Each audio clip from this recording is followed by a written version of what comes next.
4년 전 박근혜 정부 시절 한일 양국이 맺은 일본군 위안부 합의가 위헌인지 아닌지 잠시 후 2시 헌법재판소의 최종 판단이 나옵니다. 네, 피해자 할머니들이 헌법 소원을 낸 지 3년 9개월 만인데요. 헌법재판소 앞에 취재기자가 나가 있습니다. 강은나래 기자.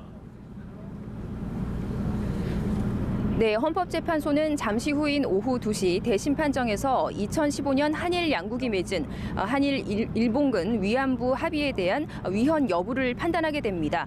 박근혜 정부 시절 한일 외교장관이 발표한 위안부 합의는 일본 정부가 책임을 인정하고 약 100억 원을 내놓는다는 내용을 담았는데요. 당시 우리 정부는 최종적, 불가역적 해결이라는 표현까지 썼습니다. 하지만 위안부 문제를 다시 문제 삼지 않겠다는 조건을 포함한 데다가 일본 정부가 합의 후에도 강제 연행 증거가 없다고 밝히는 등 이중적 태도를 보여서 논란이 됐습니다.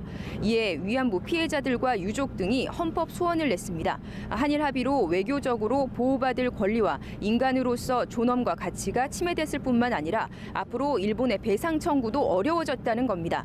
정부가 밀실 합의를 해서 알 권리도 침해받았다고 주장했습니다. 판결 결과에 따라 외교적 파장도 예상이 됩니다. 어떤 부분이 쟁점이라고 볼 수 있는지 짚어주시죠.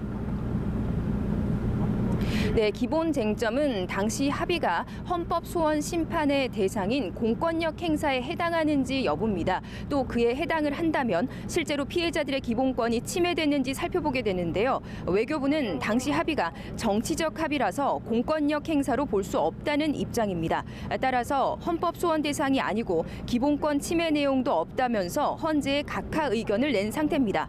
잠시 후 오후 2시면 피해자들이 헌법 소원을 낸 지 3년 9개월 만에 최종 결론이 나오게 되는데요. 결과에 따라 강제징용 문제를 두고 얼어붙은 한일 관계에 추가적인 파장도 예상됩니다. 한편 피해자들이 국가를 상대로 낸 손해배상 청구 소송 항소심이 바로 어제 있었습니다. 배상 책임을 인정하지 않았던 1심과 달리 2심 재판부는 한일 합의가 위안부 문제의 진정한 해결이 될 수 없고 국가는 피해자 명예회복을 위해서 대내외적으로 노력한다는 내용의 강제조정 결정을 내렸습니다. 지금까지 헌법재판소에서 전해드렸습니다.